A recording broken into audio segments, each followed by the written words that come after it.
Good morning, children. Today we are going to discuss our second chapter, the signature of time. The signature of time means കാലത്തിന്റെ കയ്യൊപ്പുകൾ. The school social science club decided to conduct an exhibition on the topic Earth phenomena in connection with the observance of the Earth Day. The following are some of the pictures selected from those received for exhibition. The school social science club decided to conduct an exhibition on the topic Earth phenomena in connection with the observance of the Earth Day. Earth Day means ഭൗമദിനം. Earth Day നമ്മൾ observe ചെയ്യുന്നത് ഏത് ദിവസമാണെന്ന് കുഞ്ഞുങ്ങൾക്ക് അറിയുമോ? April 22nd. അപ്പോൾ എന്താണ് ഈ Earth Day? Earth Day is an annual event celebrated around the world on April 22nd to demonstrate support for environmental protection. In every year, we observe April 22nd as the World Earth Day to create an awareness on environmental protection.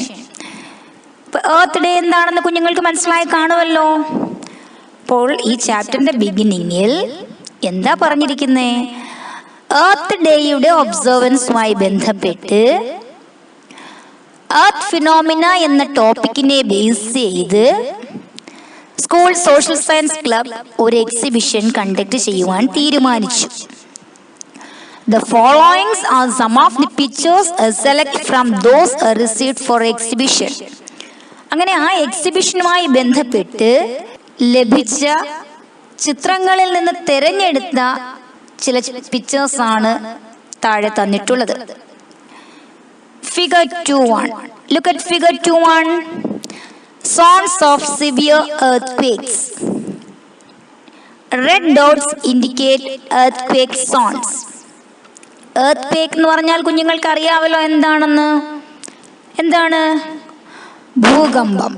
Zones of severe earthquakes ആണ് figure 2.1 കാണിച്ചിരിക്കുന്നത്. അതിൽ Pacific ocean, പിന്നീട് Antarctic ocean, Atlantic ocean, Indian ocean, ഇങ്ങനെയുള്ള oceans ഒക്കെ നിങ്ങൾക്ക് ആ മാപ്പിൽ കാണാൻ സാധിക്കുന്നു. ഇവിടെ ആ പസഫിക് ഓഷ്യൻ്റെ ചുറ്റുപാടുമായിട്ട് നമുക്ക് എന്ത് കാണാൻ സാധിക്കുന്നുണ്ട്? അത് എർത്ത് സോൺസ് ആണെന്ന് മനസ്സിലാക്കാൻ സാധിക്കുന്നു. അടുത്ത south American continent, north American continent ഇവ നോക്കുമ്പോഴും അവിടെയും earthquake zones കാണാൻ സാധിക്കുന്നുണ്ട്. Then look at figure 2.2. Volcanic zones. Volcanic zones means അഗ്നിപർവ്വത മേഖലകൾ. അവിടെ നിങ്ങൾക്ക് പരിചിതങ്ങളായിട്ടുള്ള വോൾക്കാനോസ് വല്ലതും ഉണ്ടോ നോക്കിയേ.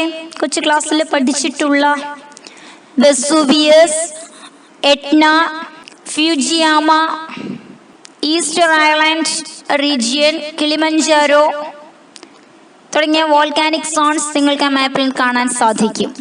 എവിടെയൊക്കെയാണ് കൂടുതലായിട്ടും വോൾക്കാനിക് ഇറപ്ഷൻസിന്റെ സാധ്യതയുള്ളത് എന്ന് നമുക്ക് ആ മാപ്പിൽ നിന്ന് മനസ്സിലാക്കാൻ സാധിക്കും. Figure 2.3. Major mountain ranges. Atlas mountains, Himalayas, then Andes mountains, Rockies. Yellow patches indicate major mountain ranges. Can you mark the information in each of the above maps in a single map? നമ്മൾ ഇതുവരെ 3 maps analyse ചെയ്തു. ഈ 3 മാപ്സിലെയും വിവരങ്ങൾ ഒറ്റ മാപ്പിലാക്കി രേഖപ്പെടുത്താമോ? Don't forget to use different colors or symbols for each type of feature. You can use the following map figure 2 for this purpose. Figure 2.4 നിങ്ങൾ നോക്കുക. അവിടെ plain മാപ്പാണ് തന്നിരിക്കുന്നത്. ഫിഗർ 2.1, ഫിഗർ 2.2, ഫിഗർ 2.3 ഇവയെ കമ്പൈൻ ചെയ്ത് ഫിഗർ 2.4 നിങ്ങൾക്ക് കംപ്ലീറ്റ് ചെയ്യാമോ എന്നാണ് ചോദ്യം. ആ വർക്ക് നിങ്ങൾ ചെയ്യാൻ ശ്രമിക്കുക. On completing this activity, haven't you reached the following conclusions?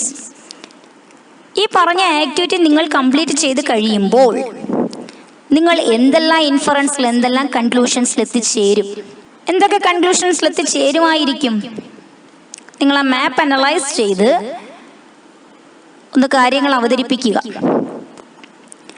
Conclusions text ബുക്കിൽ തന്നിട്ടുണ്ട്.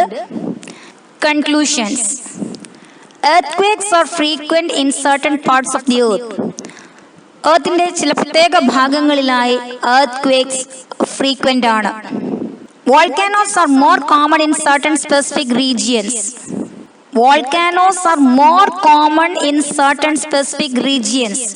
ചില പ്രത്യേക പ്രദേശങ്ങളിൽ വോൾക്കാനോസ് കൂടുതലായി കാണുന്നു. There are some peculiarities in the distribution of mountains. മൗണ്ടൻസിന്റെ ഡിസ്ട്രിബ്യൂഷനിലും ചില പെക്യൂലിയാരിറ്റീസ് കാണുന്നുണ്ട്. Earthquake zones and distribution of mountains on the earth's surface more or less coincide. എർത്തിന്റെ സർഫേസിൽ earthquake സോൺസും മൗണ്ടൻസിന്റെ ഡിസ്ട്രിബ്യൂഷനും ഏറെക്കുറെ ഒത്തുവരുന്നു. The map you prepared will be somewhat like the following figure 2.5. Look at figure 2.5. നമുക്ക് ആദ്യം തന്ന ആക്ടിവിറ്റിയുടെ അടിസ്ഥാനത്തിൽ നിങ്ങൾ prepare ചെയ്ത മാപ്പ് figure 2.5 സാമ്യമുള്ളതാണോ എന്ന് നോക്കൂ. അവിടെ എന്താ കാണുന്നേ? Figure 2.1 zones of severe earthquakes ആണ് നാം കണ്ടത്. Figure 2.2 volcanic zones, figure 2.3 major mountains ranges. ഈ 3 ഫീച്ചേഴ്സും കൂടി ഒരുമിച്ച് ചേർത്താണ് ഫിഗർ 2.5 പ്രിപ്പയർ ചെയ്തിരിക്കുന്നത്. അവിടെ earthquakes, volcanoes, mountain ranges ഇവ 3 നമുക്ക് കാണാൻ സാധിക്കും. You have recognized from the map that the earthquake zones, volcanoes and mountain ranges overlap. Why is this so? You have recognized from the map. മാപ്പിൽ നിന്ന് നിങ്ങൾ എന്ത് തിരിച്ചറിഞ്ഞു? earthquake സോൺസും വോൾക്കാനിക് സോൺസും മൗണ്ടെയിൻ റേഞ്ചസും കാണപ്പെടുന്നത് ഏതാണ്ട് ഒരേ പ്രദേശങ്ങളിലാണെന്ന് ഈ മാപ്പ് അനലൈസ് ചെയ്തപ്പോൾ നിങ്ങൾക്ക് വ്യക്തമായി. Why is this so? ഇത് എന്തുകൊണ്ടായിരിക്കാം? ഈ ക്വസ്റ്റ്യന്റെ ആൻസർ ആണ് അടുത്ത പാരഗ്രാഫായിട്ട് തന്നിട്ടുള്ളത്. You note that the crust, which is the outermost layer of the earth, is solid. The crust, which is the outermost layer of the earth, is solid. Earthinde outermost layer ആയ crust solid stateലാണ്. You have also learned that the crust, together with the upper part of the mantle, is known as the lithosphere. Lithosphere എന്താണെന്ന് നിങ്ങൾ കുഞ്ഞു ക്ലാസ്സിൽ പഠിച്ചിട്ടുണ്ട്. എന്താണ്? The crust together with the upper part of the mantle. ക്രസ്റ്റും മാന്റിലിന്റെ upper പാർട്ടും ചേർന്നതാണ് ലിത്തോസ്ഫിയർ എന്ന് നിങ്ങൾ പഠിച്ചിട്ടുണ്ട്. The lithosphere exists as several fragments just like the broken shell of an egg. പൊട്ടിയ മുട്ടയുടെ പുറംതോട് പോലെ several fragments, പല കഷ്ണങ്ങളായിട്ടാണ് ലിത്തോസ്ഫിയർ കാണപ്പെടുന്നത്. Compared to the thickness of the portion from the crust to the inner core, the lithosphere is very thin. Compared to the thickness of the portion from the crust to the inner core, crust മുതൽ inner core വരെയുള്ള പോർഷന്റെ തിക്നെസ്സുമായി compare ചെയ്യുമ്പോൾ lithosphere വളരെ തിന്നാണ്, വളരെ കനം കുറവാണ്. These portions of the lithosphere, which are several thousand kilometers wide and roughly 100 kilometers thick, are called lithospheric plates.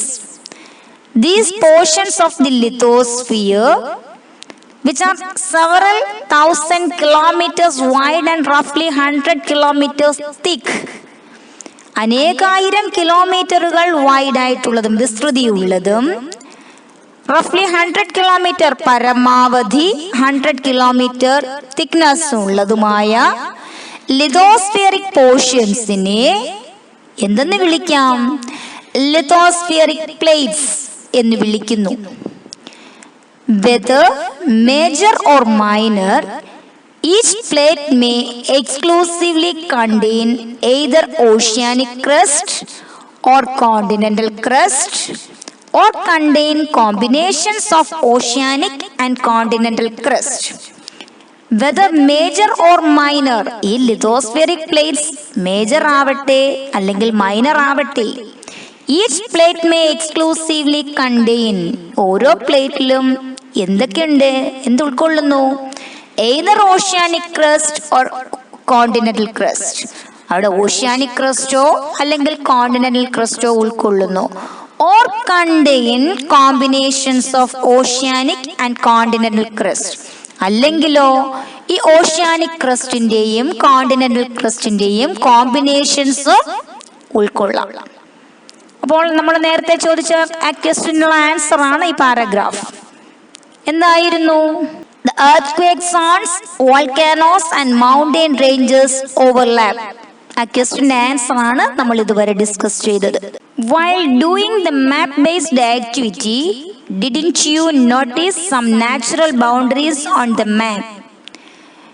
ഈ മാപ്പ് based activity നിങ്ങൾ ചെയ്തപ്പോൾ ഈ മാപ്സിൽ ചില സ്വാഭാവിക അതിരുകൾ രൂപപ്പെട്ടത് നിങ്ങൾ ശ്രദ്ധിച്ചുവോ? These are the boundaries of the lithospheric plates. ഇതെന്ന് പറയുന്നത് എന്താണ്? The boundaries of the lithospheric plates. Lithospheric പ്ലേറ്റ്സിന്റെ ബൗണ്ടറീസ് അതിരുകളാണ്. Identify and list the different lithospheric plates from the following map. Look at figure 2.6 and identify the different lithospheric plates. നിങ്ങൾ മാപ്പ് analyse ചെയ്തോ? Which are the different lithospheric plates? Pacific plate, Australian plate, North American plate, South American plate, Eurasian plate, African plate and Antarctic plate. Now you know the different lithospheric plates. Different lithospheric plates ഏതൊക്കെയാണെന്ന് കണ്ടല്ലോ. These can be classified into major and minor plates based on size. സൈസിന്റെ അടിസ്ഥാനത്തിൽ ഈ പ്ലേറ്റ്സിനെ major plates എന്നും minor plates എന്നും classify ചെയ്യാം. Philippine, Cocos, Nazca, Caribbean, Scotia, Arabian etcetera are minor plates. അപ്പോൾ minor plates ഏതൊക്കെയാണ്? Philippine plate, Cocos plate, Nazca plate, Caribbean plate, Scotia plate and Arabian plate. There are 7 major plates. ഈ 7 major plates ഏതൊക്കെയാണെന്ന് നമ്മൾ നേരത്തെ മാപ്പ് analyse ചെയ്ത് കണ്ടെത്തിയിരുന്നു. Of these, the Pacific plate is the largest. ഈ major 7 പ്ലേറ്റ്സിൽ largest plate ഏതാണ്? Pacific plate. Pacific plate involves oceanic parts alone. ഇതിൽ പസഫിക് പ്ലേറ്റ്സിൽ എന്ത് മാത്രമേ ഉള്ളൂ? ഓഷ്യാനിക് പാർട്സ് മാത്രമേ ഉൾക്കൊള്ളുന്നുള്ളൂ. പ്ലേറ്റ്സ് മൂവ്, പ്ലേറ്റ്സ് ചലിക്കുന്നു. The lithospheric plates are situated above the asthenosphere, which is in a semi-plastic state. Semi-plastic state means ഭാഗികമായി ദ്രവാവസ്ഥയിലുള്ളത്. അപ്പോൾ സെമി പ്ലാസ്റ്റിക് സ്റ്റേറ്റിലുള്ള അസ്തനോസ്ഫിയറിന് മുകളിലാണ് ലിത്തോസ്ഫിയറിക് പ്ലേറ്റ്സ് കാണപ്പെടുന്നത്. Magma, which is a part of the mantle, remain molten due to the high temperature at the Earth's interior and undergoes continuous convection. It's an important part. Magma, which is a part of the mantle, remain molten due to the high temperature at the Earth's interior and undergoes continuous convection. എർത്തിന്റെ interior പാർട്ടിലെ high ടെമ്പറേച്ചറിന്റെ ഫലമായി molten ചെയ്തുകൊണ്ടിരിക്കുന്ന ഉരുകിയ മാന്റിലിന്റെ ഭാഗമായ magma undergoes continuous convection, നിരന്തരം കൺവെക്ഷന് വിധേയമായി കൊണ്ടിരിക്കുന്നു. ഫിഗർ 2.7 ഒന്ന് നോക്കിയേ. Look at figure 2.7. എന്താ അവിടെ കാണുന്നത്? Convection current. ഇതിന്റെ ഫലമായി എന്ത് സംഭവിക്കുന്നു? എർത്തിന്റെ ഇന്റീരിയർ പാർട്ടിൽ നിന്നും മോൾട്ടൺ സ്റ്റേറ്റിലുള്ള ഉരുകിയ മാഗ്മ കൺവെക്ഷന്റെ ഫലമായി മുകളിലേക്ക് ഉയരുന്നു. Magma rises through the fishers. അവിടുത്തെ വിള്ളലുകളിലൂടെ മാഗ്മ പുറത്തേക്ക് വരുന്നു. The plates move at a speed of 2 centimeters to 12 centimeters a year. വർഷത്തിൽ ശരാശരി 2 സെന്റിമീറ്റർ മുതൽ 12 സെന്റിമീറ്റർ വരെ വേഗത്തിലാണ് ഈ plates ചലിക്കുന്നത്. The speed of this movement has not always been uniform. ഈ പ്ലേറ്റ്സിന്റെ മൂവ്മെന്റിന്റെ സ്പീഡ്, പ്ലേറ്റ്സിന്റെ ചലന വേഗം എല്ലാ കാലത്തും ഒരുപോലെ ആയിരുന്നില്ല. Studies indicate that the speed of the plate movement was up to 30 centimeters a year about 580 million years ago. പഠനങ്ങൾ എന്താണ് സൂചിപ്പിക്കുന്നത്?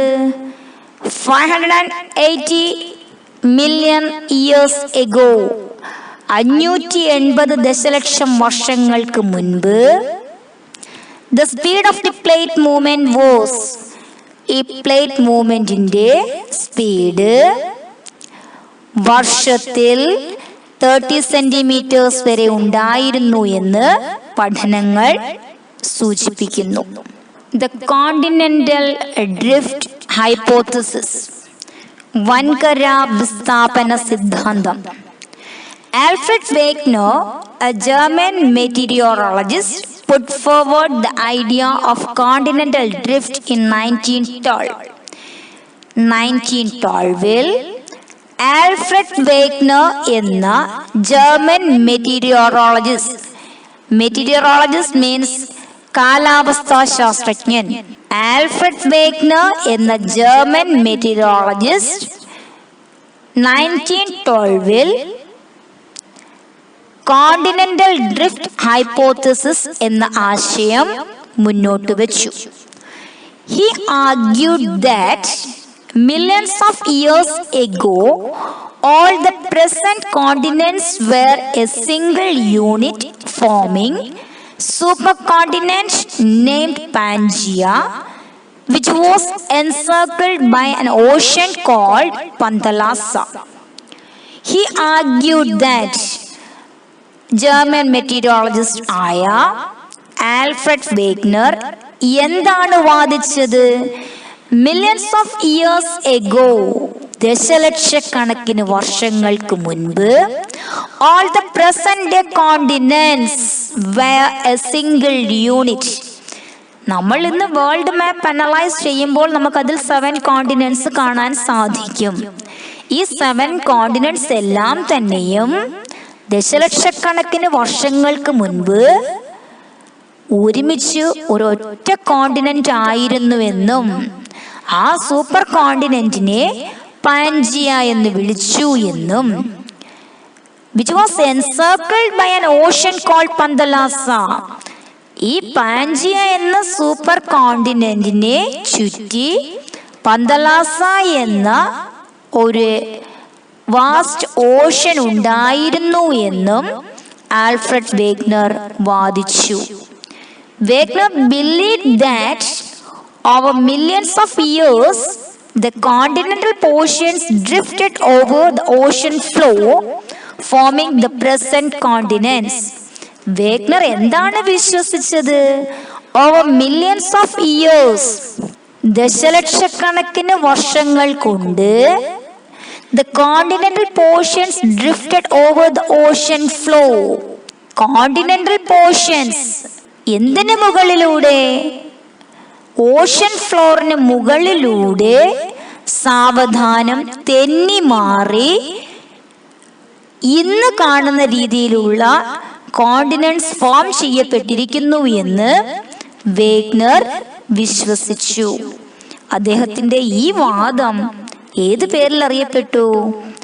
കോണ്ടിനെന്റൽ ഡ്രിഫ്റ്റ് ഹൈപ്പോത്തിസിസ് എന്നറിയപ്പെട്ടു. Look at the following diagrams, figure 2.8a, figure 2.8b, figure 2.8c, and find out the different types of plate margins created by the movements of the lithospheric plates. Look at figure 2.8a, b, c. What's the difference? Figure 2.8a. Plates move away from each other. Divergent margin. Figure 2.8a യിൽ നമ്മൾ എന്താണ് കാണുന്നത്? Plates move away from each other. Plates പരസ്പരം അകലുന്നു. Arrow mark കാണുന്നുണ്ടല്ലോ. ഇങ്ങനെ plates പരസ്പരം അകലുകയാണ് എങ്കിൽ അങ്ങനെയുള്ള മാർജിൻ ഡൈവേർജന്റ് മാർജിൻ എന്നറിയപ്പെടുന്നു. Figure 2.8b, plates move towards each other, convergent margin. ഇവിടെ പ്ലേറ്റ്സ് പരസ്പരം അടുത്തു വരുന്നു. അങ്ങനെയുള്ള മാർജിൻ ഏത് പേരിൽ അറിയപ്പെടുന്നു? Convergent margin.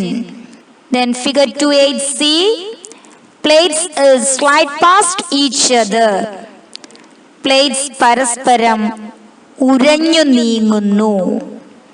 അവിടെ ഫോം ചെയ്യപ്പെടുന്ന margin transform margins or shear margins. ഈ 3 മാർജിൻസും ഇമ്പോർട്ടൻ്റ് ആണ്.